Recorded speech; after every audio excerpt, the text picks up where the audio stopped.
Right. ప్రస్తుతం పైడిరాజు చనిపోయినట్టుగా వార్త మనం చూస్తున్నాం. దీంతో మృతుల సంఖ్య 9కి చేరింది. మరో 5గురు హాస్పిటల్లో చికిత్స పొందుతూ ఉన్నారు. సో నిన్న ఆ ప్రమాదం జరిగిన వెంటనే నిజంగా ఆయనకి తగిలిన గాయాలు, ఆ పెడుతున్న బాధ, దానికంటే కూడా తన కుటుంబం ఏమైపోతుందో అని కుటుంబానికి ఫోన్ చేసి ఆయన మాట్లాడిన మాటలు నిజంగా అందరి కంట నీళ్లు తెప్పించాయి. ప్రస్తుతం ఆయన చికిత్స పొందుతూ చనిపోయారు. దీంతో మృతుల సంఖ్య 9కి చేరింది. మరోవైపు ఇవాళ వైఎస్ జగన్మోహన్ రెడ్డి మాజీ ముఖ్యమంత్రి చికిత్స పొందుతున్న వారిని పరామర్శించడానికి కాసేపటి క్రితమే తాడేపల్లి నుంచి బయలుదేరారు. మరి కాసేపట్లోనే విశాఖ చేరుకుంటారు. 7 హిల్స్ హాస్పిటల్లో ఆయన చికిత్స పొందుతున్న వారిని పరామర్శిస్తారు. నేనున్నానంటూ ధైర్యం చెప్పే ప్రయత్నం చేస్తారు. సో నిన్న ప్రమాదం జరిగిన వెంటనే కూడా ఆయన వైఎస్ఆర్సీపీ శ్రేణులకు వెంటనే ఆదేశాలు ఇచ్చారు. అక్కడ ఎలాంటి సహాయక కార్యక్రమాలు ఉన్నా కూడా పాలు పంచుకోవాలి, అక్కడ వాళ్ళకి ఏ సాయం కావాలన్నా చేయాలి అంటూ కూడా ఆదేశాలు ఇచ్చిన పరిస్థితి మనం చూసాం. చెప్తూ ఉంటారు, మనం ఏదన్నా సాయం ఒకళ్ళు చేయాలి అని చెప్పేటప్పుడు మనం పాటించాలి అని చెప్తూ ఉంటారు. ఖచ్చితంగా అది వైఎస్ జగన్మోహన్ రెడ్డి చేసిన దాంట్లో కనిపిస్తుంటుంది. ఇవాళ గాయపడ్డ వారికి, అలాగే చనిపోయిన మృతుల కుటుంబాలకు ₹1 కోటి సాయం అందించాలి అని ఆయన కేవలం ఓ ప్రతిపక్ష నేతగా లేకపోతే గత ముఖ్యమంత్రిగా ఆయన చెప్తున్న మాట కాదు. గతంలో జరిగిన దుర్ఘటనలో ఆయన ఏ రకంగా పరిహారం ప్రకటించారు, బాధిత కుటుంబాలకు ఏ రకంగా అండగా నిలిచారు అనేది ఆయన చేసి చూపించి ప్రస్తుతం ప్రభుత్వాన్ని ప్రశ్నిస్తున్న పరిస్థితి మనం గమనిస్తూ ఉన్నాం. అదే విషయాన్ని నిన్న పార్టీకి సంబంధం లేని వాళ్ళు కూడా, అక్కడ బాధితుల్ని పరామర్శించడానికి వచ్చిన వాళ్ళు, కార్మిక సంఘ నాయకులు కూడా ఇదే విషయాన్ని ప్రస్తావించడం కూడా మనం చూసాం.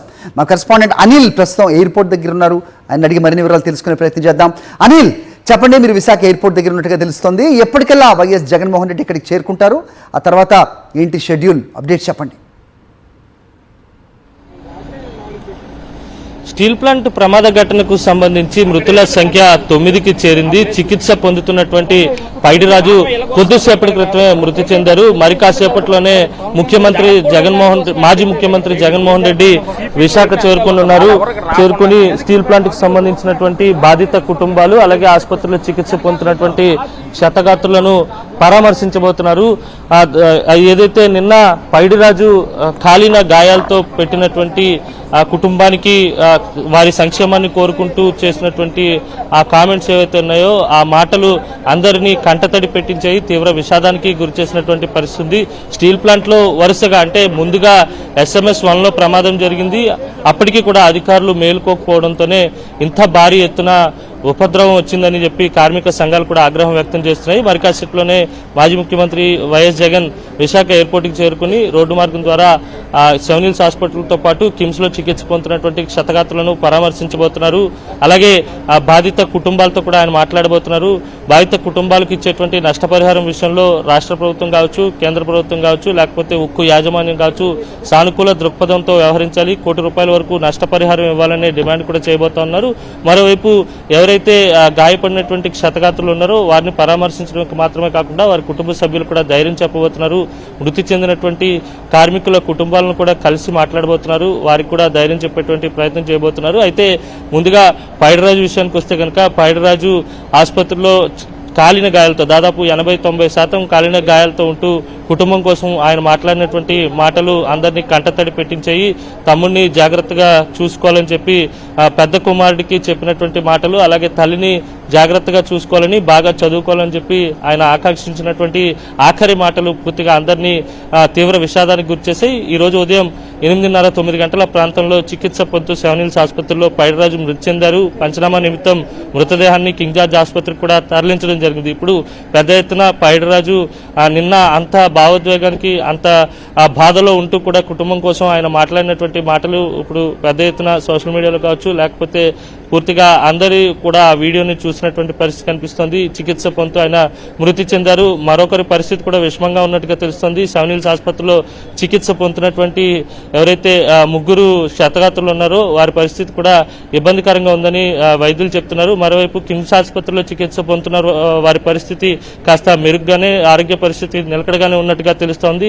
దాదాపు 10% పైగా గాయాలతో వారు కూడా చికిత్స పొందుతున్నారు. మొదట స్టీల్ ప్లాంట్ లో SMS-1 లో జరిగినటువంటి ప్రమాదం తర్వాత అధికారులు మేల్కొని భద్రతా చర్యలు చేపట్టి ఉండుంటే ఇంత పెద్ద ప్రమాదం జరిగేది కాదు, ఇంత లాస్ కూడా అయ్యేది కాదు అనేది అందరి మాట. అలాగే కార్మిక సంఘాలు కూడా అదే అభిప్రాయాన్ని ఆందోళనని వ్యక్తపరుస్తున్నాయి. పూర్తిగా అధికారులు అక్కడ ఉన్నటువంటి యాజమాన్యం వైఫల్యం కారణంగానే ఇంత పెద్ద ఎత్తున ఉపద్రవం సంభవించింది. 9 మంది కార్మికులు ప్రాణాలు కోల్పోవాల్సి వచ్చింది, అలాగే పలువురు గాయపడాల్సి వచ్చింది. ఇంత పెద్ద ఎత్తున నష్టం జరిగిందనేది కార్మిక సంఘాలు చెప్తున్నటువంటి మాట.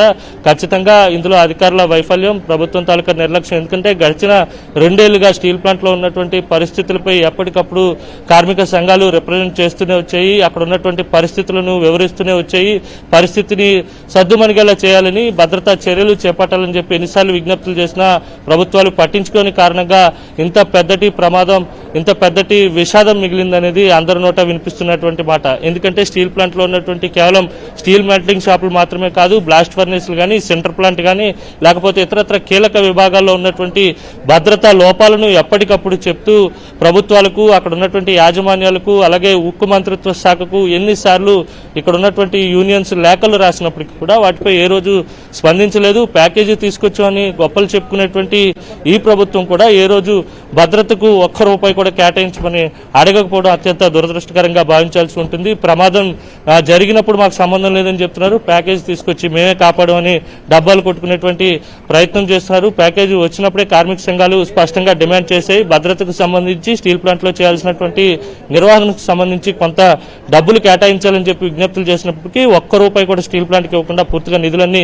బ్యాంకుల ద్వారానే మళ్లించేసినటువంటి దుస్థితి నెలకొంది. ఫలితంగా కార్మికులు ప్రాణాలు కోల్పోవాల్సినటువంటి పరిస్థితి ఏర్పడింది. ఎప్పటికైనా యాజమాన్యం కావచ్చు, కేంద్ర రాష్ట్ర ప్రభుత్వాలు దృష్టి పెట్టి కార్మికుల భద్రతకు పెద్దపీట వేయాలని వారంతా కూడా విజ్ఞప్తి చేస్తున్నారు. మొత్తంగా మృతుల సంఖ్య 9కి చేరింది. పైడిరాజు మరణం మరోసారి అందరినీ కంటతడి పెట్టిస్తుంది. Hari. All right, Anil, thanks for the inputs.